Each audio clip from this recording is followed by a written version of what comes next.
आपने $300 बिलियन की बात की और अभी 24 अरब डॉलर जो मुंजमद असासे हैं उसमें से $12 अरब जारी करने की बात की। ये $300 बिलियन का जो मुआशी प्लान है वो किस सूरत में होगा? क्या तमाम तर सैंक्शंस ख़त्म देखिए, कर दी जाएंगी या बतदरीज ख़त्म की जाएंगी? और $12 बिलियन जो हैं उनमें से जो खलीजी ममालिक से आने हैं वो कितने हैं और उनकी बहाली किस सूरत के अंदर होगी? देखिए मुख्तलिफ ममालिक के अंदर मुख्तलिफ पैसों की जो अमाउंट है वो पड़ी हुई है। कतर से हमें पता है कि जो कतर के अंदर जो फंड है वो $6 बिलियन, वहाँ से $12 बिलियन तक वहाँ से रिलीज़ हो सकता है।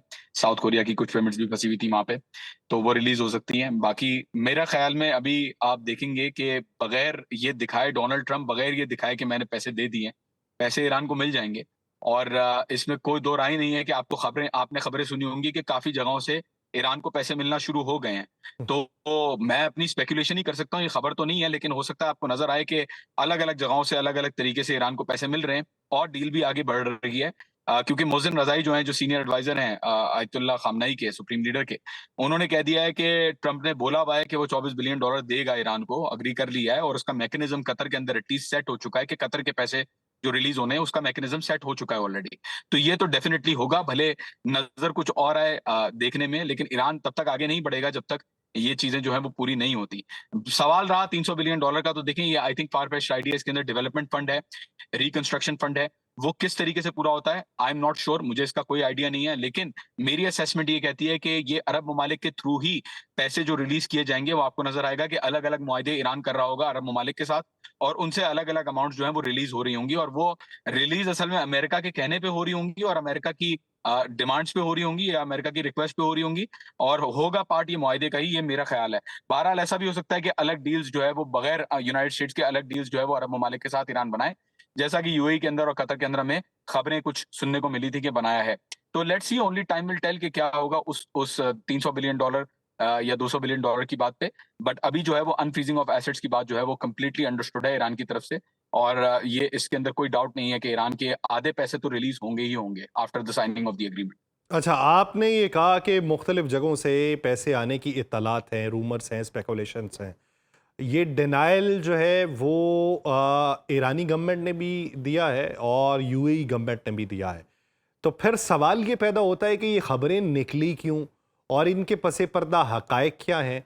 और अगर ये मुंतकली हुई है तो मुंतकली होने की सूरत के अंदर ईरानी मईशत के ऊपर फौरी तौर पे बड़े असरात तो नहीं देखने में आने थे, लेकिन चंद असरात तो देखने में आते। तो क्या वो देखने में मिले? देखिए इट्स टू सून कि कोई भी इकोनॉमिक जो grand scale macro macro transformation हो किसी भी तरीके से, क्योंकि जाहिर है आपने ऑफिशियली अगर डिक्लेयर नहीं किया और रिजेक्ट कर रहे हैं आप और फिर भी पैसे आपके पास आ गए हैं, तो वो ट्रांसलेट नहीं करता है इकोनॉमिकली उस तरीके से जिस तरीके से मार्केट कॉन्फिडेंस बिल्ड होता है या स्टॉक मार्केट में हमें मूवमेंट्स नजर आती है। तो उस तरीके से तो चेंज नहीं आया। और मैं भी इसके ऊपर मैं मुझे कहीं खबर, मैं आपको वो नहीं कर रहा कि मिले हैं पैसे या नहीं मिले। मैं तो स्पेक्युलेट कर रहा हूँ कि मिल सकते हैं या ऐसा हो सकता है कि ऐसा हुआ हो। बहरहाल दुनिया को तो नहीं पता चलेगा, ना ही कोई ऑफिशियल बताएगा, ना ही कोई ऑफिशियल एग्री करेगा कि ऐसा हुआ है। क्योंकि बहरहाल डोनाल्ड ट्रंप ने ये दिखाना है अपनी आवाम को कि वो डायरेक्टली पैसे नहीं देगा ईरान को लिक्विड फॉर्म में। तो देखें अब इसके ऊपर क्या ही बात हो सकती है, लेकिन आगे जाके आपको नज़र आएगा कि चीज़ें जो हैं वो इकोनॉमिकली चेंज हो रही हैं ईरान के लिए। अभी से असरात नज़र आना शुरू हो गए हैं और अभी भी शॉर्टफॉल किसी चीज़ का नहीं है, किसी किस्म की रैशनिंग नहीं है, किसी किस्म की बंदिश नहीं है, किसी किस्म का सप्लाई और डिमांड का इश्यू इस वक़्त ईरान के अंदर एग्ज़िस्ट नहीं कर रहा। तो आई थिंक ये वेल अंडरस्टूड सी बात है कि इकोनॉमिकली मामलात, ऑल्दो महँगाई जो है वो है, लेकिन इकोनॉमिकली मामलात जो है वो चल रहे हैं जिस तरीके से ईरान के चलते हुए आ रहे हैं पहले से। अच्छा, ये बताइए कि इस वक्त की जो सूरत हाल है उस पे ईरानी अवाम की राय क्या है? माजी में बहुत सारे तहफ़्फ़ुज़ात अमरीका के बारे में रहे कि अमरीका पीठ में छुरा घोंपेगा। अमरीका ने बारहा मवाक़ों के ऊपर मुआहदे करके उसके खिलाफ वर्जी की।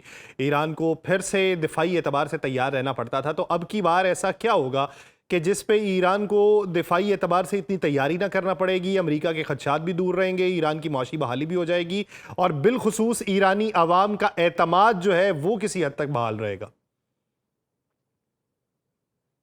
देखिए, ये मामला इतना सिंपल नहीं है। बिल्कुल सही बात है, ईरानी अवाम जो है वो 3 दफ़ा धोखा खा चुकी है अमेरिका से और इनको कोई ट्रस्ट नहीं है अमेरिका के ऊपर और ये एक जेन्युइन मिसट्रस्ट है और इस अवाम ने जो बमबारी यहाँ पे खाई है और मैं यहाँ पे जो लोगों के साथ मैंने जो बातचीत की है, 107 दिन ये लोग रोडों पे रहे हैं और अभी भी रोडों पे ही आते हैं रोज़ रात को।